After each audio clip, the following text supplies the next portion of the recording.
So it's been about 2 months, I think, almost, since I finished my top 60 sports cards countdown. And I believe in the last of those videos, I mentioned I was going to throw together an honorable mentions video to just show off some cards that probably could have been on the list.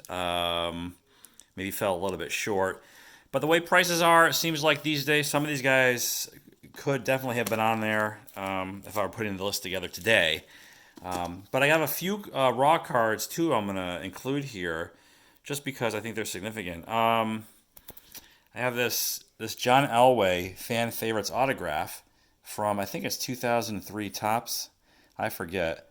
But this is it's a pretty uncommon card. You don't see them all too often. Um, and I forget what I paid. It's been a long time. I think nearly $300. I think when I bought it at the time. I really don't remember. It's been well over 5 years. This next one is very rare, and rumor has it there's only 10 of these. I'm not sure how to even value it, but it is an interesting card. It's the Billy Crystal Yankees card autographed, and this I believe was from 2006 Tops. And it's definitely a super short print card. And I just thought it was cool because he did sign a 1-day contract to play for them in spring training, I think that year or year prior. And so this is a cool Yankees autograph card to have. Kind of unique. Billy Crystal is a well-known big-time Yankees fan. And then the last raw card is definitely a slab can. This one's going to PSA someday when I sign up. It's my Aaron Judge rookie autograph from Topps with the 87 card design. And I think when I showed this card originally, I told the story. I remember sitting, relaxing on my couch, laptop on the armrest, just looking for an Aaron Judge card to buy. It was April of, I think, 2017. So before he became, who he was now, or who he is now. And I was looking at this guy. This was like $40, and the Topps Heritage one was like $50. And he had yet to prove himself, so I went with the cheaper of the two. And the Heritage one blew up. I don't know why. This one's, I think, you don't see this one as often as the Heritage. But anyway, I went with this one, and I like this one better overall, just the appearance of it. I like the 87 Topps design. This one is definitely, well, I mean, it looks like it's at least a PSA 9, possibly a PSA 10, which would be wonderful if I can ever pull that on that card. Okay, so moving on to the graded stuff. Here's a card that I went and looked at some of these current values, and boy, pricing for cards is just getting out of hand, it seems like, for a lot of guys, at least. It seems like everything I'm interested in, the price keeps going up, up, and up. And so here's a card that has, I think, typically sold for around $100. But when I went to eBay and looked at the most recent sales, this one is trending closer to $400 now for the last two sales, which, could be an outlier. Maybe it'll come back down to earth, but it might be the effect of his base 89 Donruss being market manipulated, because that card has just been explosive rise in value for that card. And I don't know if it's even justified. But anyway, this is a nice looking card. I like this one better than his regular Donruss rookie, but the Donruss rookie is more popular. But again, this one has seen a dramatic price increase, at least for the last couple of auction sales when I looked, I think, last week. All right, here's another one. 2013, this might have taken a step back just because he's hurt, which really sucks. This Bowman Chrome Refractor of Judge, the non-auto refractor. I paid $260 for this card, I think. And so after I bought it, it kind of went down, and then it went up again, and then, I don't know, it's probably at least that, maybe a little less than that now. I haven't looked. I just assume it's somewhere in that range. So the cards in the top 60, I believe the bottom card, or number 60, was in like the $300 range. So these cards are going to fall kind of like around there, although I have one coming up which probably should have been on the list. But anyway, next is this 87 Fleer Glossy Barry Bonds. Bonds has a lot of rookie cards. I guess I'm not sure what the best one is or what is determined to be his regular standard rookie card. There's a couple update cards, traded cards, whatever. There's this 87. I like this one. Carries a little bit of a premium because it's the glossy version. An 87 Flair is just a nice looking set. The 87 O-Pee-Chee Topps or whatever has been recognized as a much rarer rookie to have in high grade, and so that is very difficult to get. We're seeing more higher price sales of that. Never even thought about the O-Pee-Chee.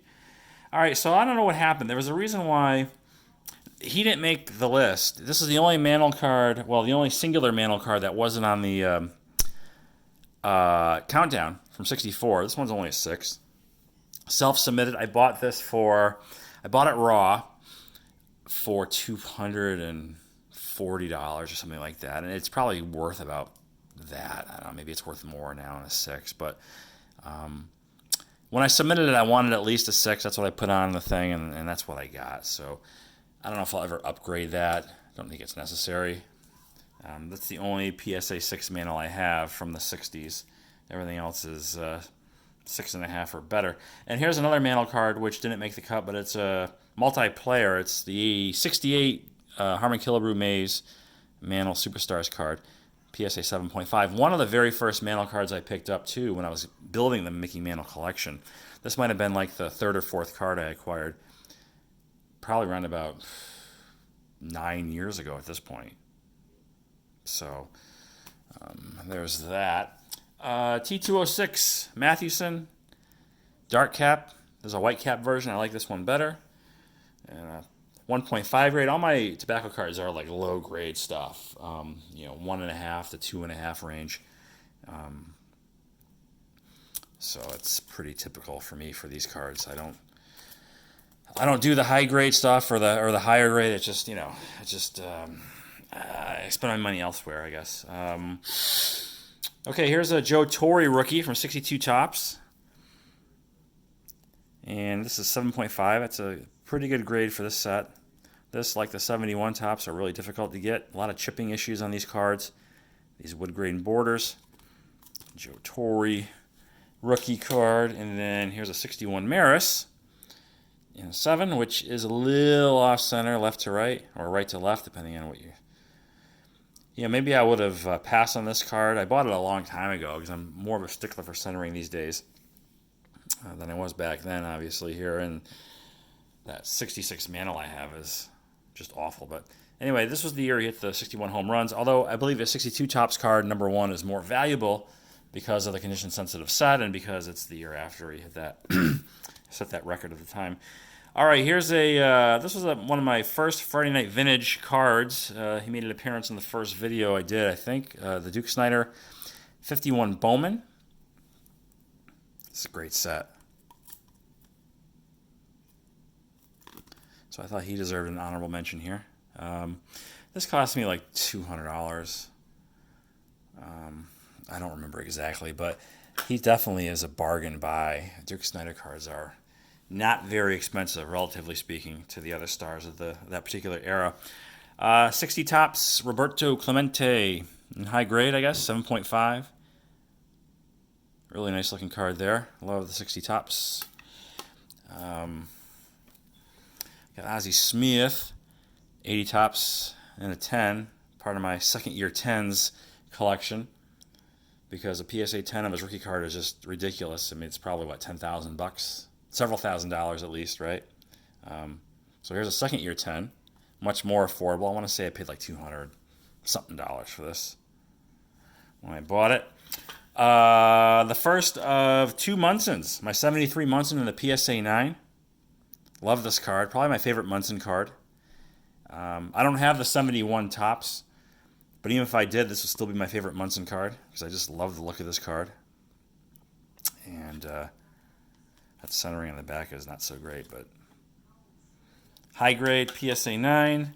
A couple cards here from 71. Dusty Baker, Don Baylor, Tom Pashork, rookie cards.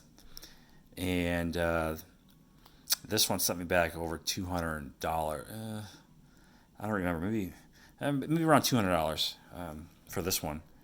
So,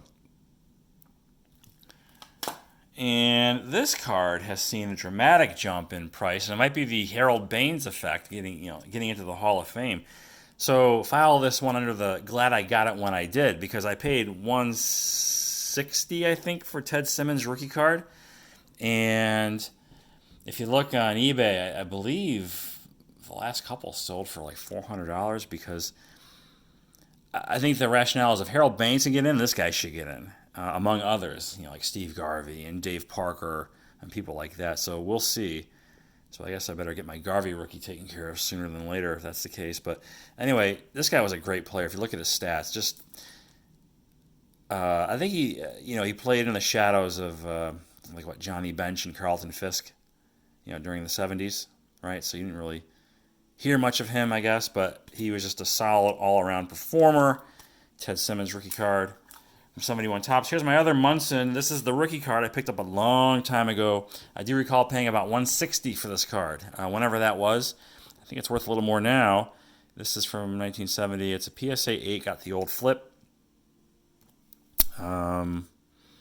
Yeah, its centering's pretty good all around. I don't know, is Munson a Hall of Famer? I don't know. I guess you can make some argument there. I don't know. Just didn't play long enough is the only, I guess, thing holding him back. All right, here's a high-grade Mage from '68. It's just a random vintage. I just like the look of this card, high quality, high grade. And this one also made an appearance in, I think, the first Friday Night Vintage. I don't know. Maybe not. Anyhow, one of those later cards. And lastly, a modern issue.